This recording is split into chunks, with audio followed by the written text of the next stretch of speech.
You're listening to Heart Podcast with Lina Kevlani. Artezaar.com, online art gallery. Hey, welcome to the Heart Podcast, a show that features the stories of people who have integrated art and creativity into their lives to bring about a change. This is a show of creative possibilities. I'm Lina Kevlani and I also run Artezaar.com online art gallery, the home for UAE-based artists. Today I have the honor of hosting the amazing Diyali Bhalla on our show. Diyali is one of the best abstract artists in our region, someone who continues to mentor and inspire a lot of women and men around her, and she is also the chairperson of Dubai International Art Center. Diyali's work is rooted in sustainability, and each art piece of hers carries a very fascinating story. Welcome, Diyali. How are you doing today? Hi, Lina. Thank you. That was very kind and glowing words, I must say. You deserve every single word. Thank you. It's a pleasure being here. Diyali, let's start by you telling a little bit about yourself, your childhood, and how did you get into art? Good story. Throughout my childhood, I was surrounded by art because a lot of my family members are artists in their own right. And I am a Bengali, as you know, and Bengalis are rooted in art and music, and there's art and music and culture everywhere. That's how I grew up. So my father is an artist, and he is my main inspiration. I've grown up smelling paint, linseed and turpentine, and feeling the texture of paint. And I used to always interfere in his work, and whenever I used to leave his painting behind, I used to go and just do something on it. And he used to get so wild with me, but there I was, and I think that's where the love of art really came on, and I wanted to do everything that had to do with art. And slowly as I grew up, I think what happened with me was that I started quite naturally seeing everything through the eyes of a pencil or a paintbrush. And that's been my childhood. Yeah, I was painting and drawing on everything, much to the chagrin of my family, on doors, on walls, on windows, on everything. Anything you could find. Yes, pretty much. Yeah. Sustainable from day one. Yeah. So that's my story. Yeah. Upworking everything along the way. Yeah. And that continues. That continues. Yeah. So your dad is the one that inspired you. Do you want to talk about him? Do you want to tell us more about him? Yes, I definitely do, because I think this question would lead on to the other answers also as we go along. So I feel artists are, there are some who are born artists. And when I say born artists, they find creativity and art in everything that they do. And some are learned artists who do art as hobbies because they like art. My dad is of the previous category of born artist, and why I say that is because he found art in everything. He was a carpenter. He was not a carpenter by way of living, but he loved carpentry, was his element, and he found expression in metal and wood stuff to do, and very creative. So everything that he made in the house was by him, very creative. And again, he was an engineer, so he did air conditioning. Even in that, there was creativity, I felt. In his workshop, I found things of art everywhere, made with screws and nails and wires and stuff like that. He was always working, and of course painting. And I think that's what I admired, because here was this man. Of course, he had to earn a living, and he had to support his wife and his children and put us through school and blah, blah, blah. But he was so rooted in creating all of the time. So I saw him and I was like, wow, I want to be like that. Yeah. So yes, that was him. Oh, that's amazing. That's absolutely amazing. And did any of your siblings take up art or? No. So my brother, it's a big joke in the family because none of them have. I have a brother and I have my cousins, of course, and none of them have. Even my children don't. They're creative in different ways, but not in the way that I am. So it's very funny, and I find it very strange. But so in my family, there's a story that I'm adopted. Because I was born in Africa, so they were like, she's definitely adopted, because nobody painted. We do have musicians in the family, but no artists. No. Oh. And it was amazing. Like, where would we find her? Where did she come from? Oh, she came from Africa. So there has to be something there. She probably got switched. Oh, nice. Family, yeah. And then from there, you went to university and you grew a lot more. Do you want to talk about your university days? And was there a professor that you admired or feared? Like, oh my God, he's going to critique my work. Okay, so two things. One is I went to design school. I went to National Institute of Fashion Design. Oh, that's amazing. And yeah. so that's what I did for 2.5 years after my BSc. And that was very interesting because, of course, it had to do with creativity. And I love fashion and I love clothes. And I found this love that I had in that sort of an expression. And it helped that I drew a lot because I found great interest in fashion illustration, which is what I still do. And NIFT was great for me because I met very interesting people and the teachers were lovely and the teachers were more friends than professors. So to answer your second question, I've never been afraid of any teacher or wanting the approval of any teacher. That's amazing. I think that's really good for people to realize and understand that you can stand in your own truth and expression. Each piece of yours has a story to it. So how do you, when you're creating a piece, does the story come to you? How do you express it? Or as you create, you realize the story? I'm very fascinated because I know each piece of yours has a story. So in the beginning, I always had to plan something. Okay, now what story do I want to tell? Or what do I feel? Or what do I want to express? Or what do I want to paint? But as time has gone on, and I'll speak about now, my process now. Yes, everything has a story because I find, I'm on a spiritual path for many years now. And I feel I need to share.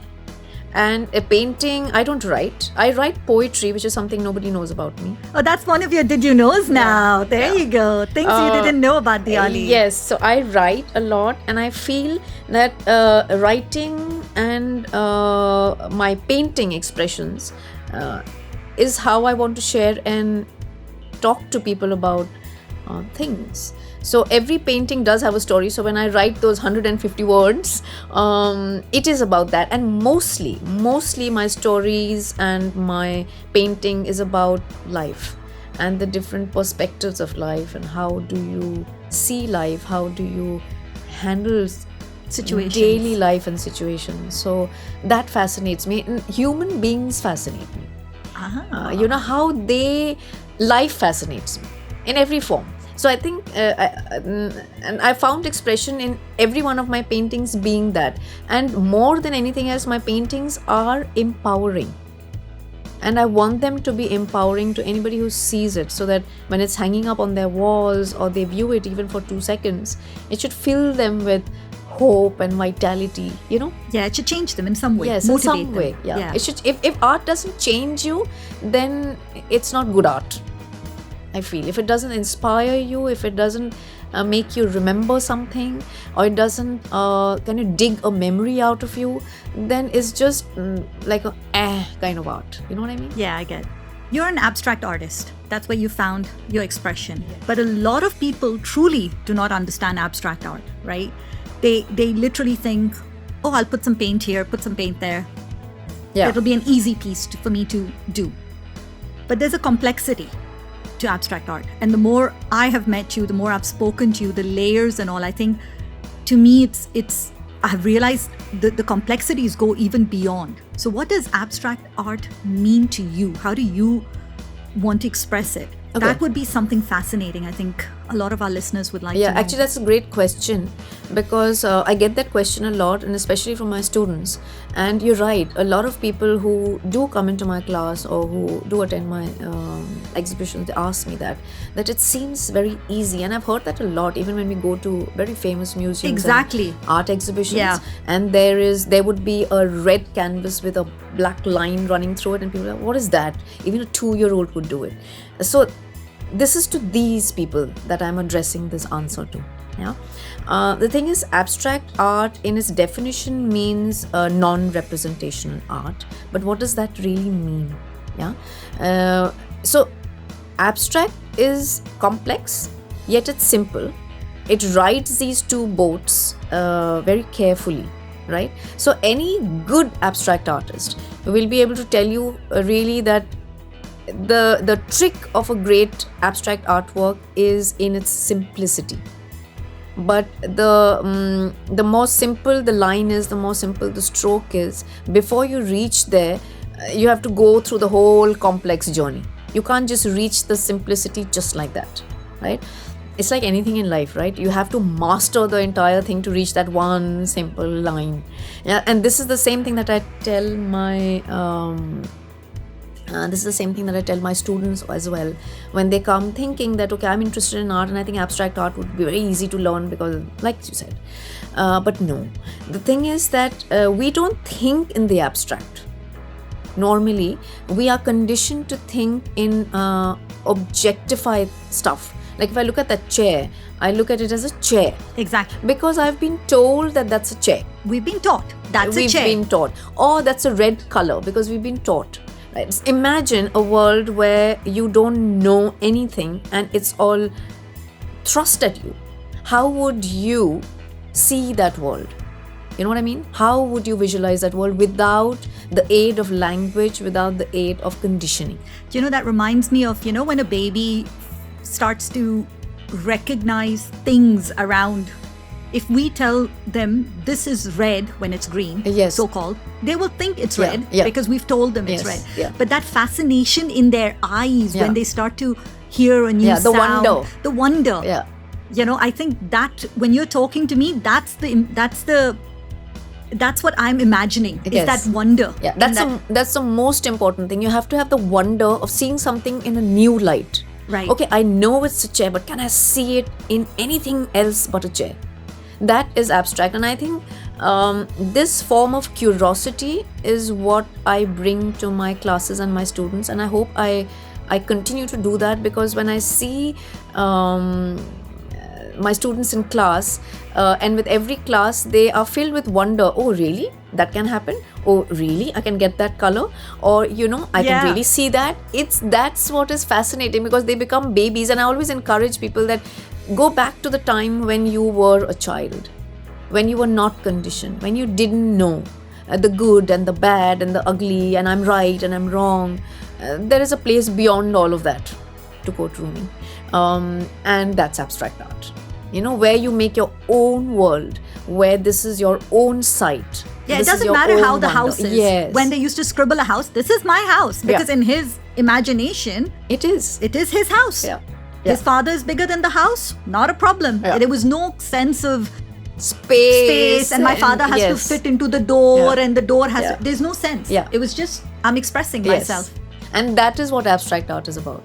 But of course, talking about the complexities of art, there are so many technicalities, but all of the techniques can be learned and can be absorbed in a very uncomplicated, simple way. It doesn't need to be I hate schooling. I hate that. So I think all of what I do and all of what I learn, I keep learning even till today, is about just fun and games. Just learning. If you just look at something and you say, okay, what is there to learn in that? That curiosity. Are there any artists who inspire you other than your dad? Yeah, I am very inspired by a lot of artists. A lot of artists who we know are famous names, and also a lot of contemporary artists that we have now. I mean, names are a jumble in my head right now. But for instance, Kandinsky and his very childlike art, Helen Frankel-Taylor, even Van Gogh. Actually, I've always admired Van Gogh. Not so much for his art, but for what he achieved as a person. And I always talk about his life to my students, and simply why? Because everybody now is so result oriented. How much recognition can I get for what I do, and how much money can I sell my artwork for? But the really great artists who, like what I mentioned before, who are born artists, they don't care about all of that. For them, it's art is sustenance, right? Yeah. So even Van Gogh, as we know, he never sold a single piece while he was living. No, and he didn't care. He just painted right? He didn't care where the paints were coming from, and his brother was sponsoring him, of course, and he didn't care whether somebody liked his artwork or not. And that's the thing with a lot of artists, and I think that is inspiring for me, that I shouldn't care what results my artwork is getting, whether somebody is liking it enough to buy it. Okay, buying is a byproduct of it, but first, if I create with that complete openness and openness of expression and wonder, that I'm just doing it because I have to get it out on the canvas or the paper, and then we'll see what it is. I think that's what needs to be understood by any artist, which is difficult today because everybody is looking for the satisfaction of somebody else validating their artwork. You're also the chairperson of Dubai International Arts Center, which has been around from 1976, right? It's actually one of the first places, or the only place I knew when I was trying to learn art. It was. And I used to go there for the longest time. Longest time. And I want you to just tell people about the center because, honestly, I don't think a lot of people even understand the history or the depth behind the art center, as we lovingly call it. Yes. Great. I mean, thank you, Leena, to give me this opportunity to actually talk about the art center, because that is really our life. Yours, mine, everybody else's. Oh yeah, definitely. So just for all our listeners out there, I'd just like to talk a little bit about the Art Center. First, about its history. It came about in 1976, and that's what our gallery is called also, Gallery 76, because of its inception. And it was just formed by a core group of artists, just a few people together at that time in Dubai, when there was really no art center. There was nothing to support the artists. There was no art courses. Nothing.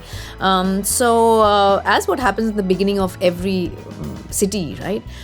So they came together and formed a community, which was called the Dubai International Art Center, and community which would facilitate the artists to come together and paint. And probably if there were some artists among them who could do courses, they would. And from there, we have grown to 2022. And over these last couple of years, I think it has only grown because of the serious, heartfelt commitment and dedication by the people, the members. And I really truly feel, because yesterday we were having a meeting and this was constantly in my mind, that where so many businesses, and we know art centers or studios which have shut down during this COVID period, why were we still open? Yes, we are struggling. We struggled then, we are struggling now, and what all businesses do. But why are we still standing on our 2 feet is because it's a community. It's not a person-owned business. It's a community. So the members have come together to hold this art center together. So we have a lot of courses going on, and just to kind of run through a couple of courses is of course all the art and painting classes, oil painting or watercolors or acrylic mixed media or any of these, even offering to children and to adults and everybody alike. We also have pottery, sculpture, hand building, which you teach as well. And so we have teachers like you who come forward and they join our art center, and they are precious members of the art center. Then we have technical courses. We have music, we have fashion design, we have garment manufacturing, we have jewelry making, language, and then we continue to offer different workshops. So when people just come in, I mean, there are a lot of people who come in from out of the country and they're just on a visit visa for 3 months maybe, and they have something different to offer, like say different kind of jewelry making or paper mache or wood carving or metal work, sculptures, yes, anything, and they want to come and give to society and community to say that I want to teach this. Yes, and they all welcome at the art center to come and give a workshop, do a demo, and just it's open to public. Anybody can attend and come in. And we have our own little coffee shop, which is our own art center coffee shop, where you can just come and eat and drink and chill. And I feel that the art center, at the heart of the art center, there is love. That is so true. There's so Right? much love, and I mean, from the time you walk in, it's like you're welcome Yes, by everyone. by everyone. Yeah. There is no programming of you should do this, you can't go here, you can't do this. And I felt that in other studios that I have visited, that they do this, you can't stand here, and what you want, they're always afraid of what anybody's going to come and take from them. While at the art center, anybody is welcome. And it's very giving. It's very giving, and your suggestions are taken very warmly. Or even if you need help. Yes, any help. So in fact, we do a lot of projects even out of the art center. So there are a lot of people who kind of contact us for sustainable projects or for any the other art projects or other events that we can do, whether it's music or dance or giving workshops or art or craft or anything. And we're always willing, and we have a ready team to always go and do that. We've done a lot of corporate workshops. We are open to any event. In fact, even out of Dubai. So we take our good name even out of Dubai. We do art residencies, we do other art events, anywhere out art. And when they know that, the people, us, are a part of the art center, they always, everyone I've ever met have always had a warm word to say about the art center. And I realized that through all of these decades, we are standing because of just this, the community standing together. One of the best things about the art center, and I say this very openly, is when I have new moms coming in, they're like, we didn't even know this was here. And the kids get fascinated by paint everywhere, clay everywhere, projects happening everywhere. So, it kind of opens their wondrous eyes. Yes. And they see, oh, how did she do this? And they'll go up to it and they'll look at it and they'll start to ask questions, and that curiosity gets sparked, right? And I think, Leena, you teach kids, and we have a lot of children's classes of all different age groups. And the beauty about the art center is I've seen them during their breaks running all over the garden and everywhere. They're so happy. Yeah, they'll actually ask me, can we have snack time and can we have running time? Yeah. I'm like, guys, it's 45 degrees outside. No, can we just go sit on the grass 10 minutes? We'll come. It's as though they want to ground themselves. They feel so happy in this. And I'm sitting and going, it's 45 degrees, come inside. And there's no one to tell them you can't be here, you can't sit do this. Here, you can't do this. Yeah, that's so true. And that's what happens in a lot of places. So even in the art studios, if you see, people are, throwing paint on the walls, on the floor, that freedom. The vibe which I get, love. That's the vibe. Exactly. The freedom of creativity. You know what I mean? Right. So I think, according to me, I would not change a single thing about the art center rather than just probably clean it up and spruce it up, which is what we are doing now.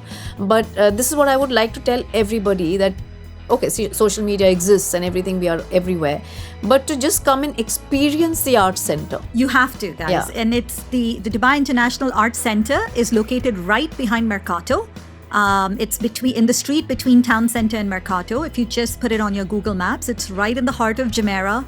Just walk in, grab a coffee, come into one of the open days that they do, and come and experience what is happening at the center. And also, Leena, the best thing I think about the art center, and yes, I would call it the best thing, is the staff that works there. I was just going to say that. The people make it.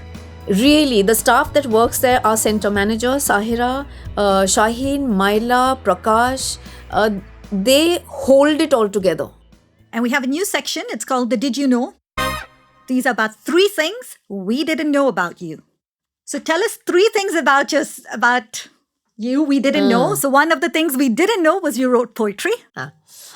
Yes. So I don't know whether people don't know, but still, one is, yes, I write poetry and prose. Second, I was actually a student of science wanting to do medicine. Oh, that was me too. Yeah. And till today, I love anything to do with the medical field. And quite wonderfully and coincidentally, my son is learning to be a doctor. He's in his 5th year now. And I live vicariously through him and his studies. So I love that. Isn't that amazing? You were living through your dad and art, and now your medicine part of it is your son. And I think that's what we do through the people in our lives, right? Right, yeah. We live them, they live us, and that's how it carries on. So yes, I love anything to do with the medicine field, and I keep dabbling in and learning new things as well. Yeah, and the third thing you asked, Yeah, what's the third thing? that people don't know about me. Okay, I'll ask you one. Yeah, then. all right. How did you meet your husband Rohit? Oh my God. Famous Rohit.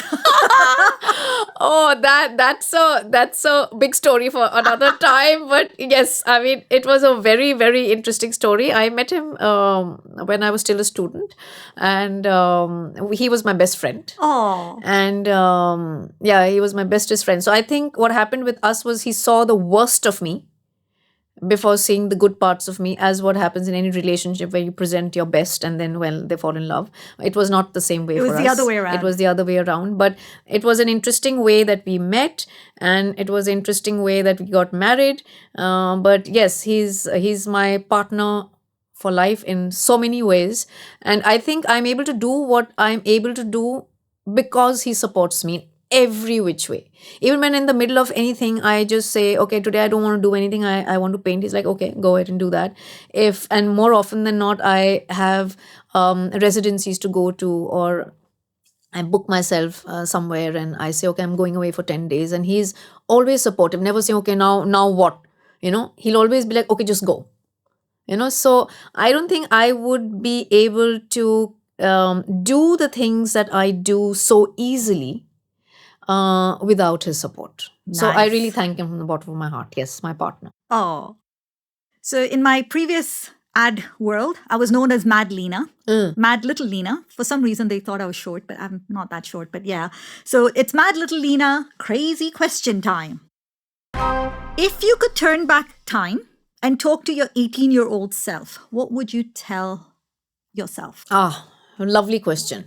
I would honestly tell my 18-year-old self to not take life so seriously, to really chill, because at the end of the day, nothing really counts other than how you are at that point of time. And I think when we are 18, we take life too seriously and we seek validation everywhere, and which is what I also did. And we need proof of everything, who I am, what I am, all of that. Yes, I tell her to really take a chill pill. Who would you like to play you in a movie? If there was a movie being made about you. So you mean which star I would choose? I would choose Hollywood or Bollywood? Up to you. Anything. Okay, so because I love Bollywood, go for it. I would choose Kangana. Oh, wow. She is very, I think, like me. She just says what is there and she doesn't care. And I resonate with that element. Yeah. I would have said, I would have gone the little Bengali way or something. I don't know why. Because, I am, that's my route. But I would say to all my Bengali friends, I'm a really terrible Bengali because I've always, I've been brought up out of Bengal, of course. And I am not very Bengali. And now as I'm growing older, I'm just going closer to my root by way of food and music and all of that. But I still have a lot to learn about that culture. So I will not, I don't think I can relate to a very Bengali person. Nice. Yeah. And I think this is for you. Since you like your trips, we're going to send you to live on a desert island. And if you could take one thing with you, just one thing, a person, a thing, what would you take? My sketchbook. Not Rohit. My sketchbook. Your sketchbook. Yes, all right. Yes. So here's, to end it up, from your perspective, just a little bit of advice for people who are looking to put their work out there, to sell it or to put it out. What is the one piece of advice you would give? Okay. So this is actually the advice that I give all my students in my class, which I would tell anybody who cares to hear and take to, is that first and foremost, when we are creating our artwork, not to create with the understanding that I have to sell it, because the artwork then doesn't express yourself. It's all about what you are trying to get out of it. So first and foremost, not even to go after what my style is or how much I can sell it for. Will it sell? Am I good enough? All of those questions you should put in your cupboard and lock it up.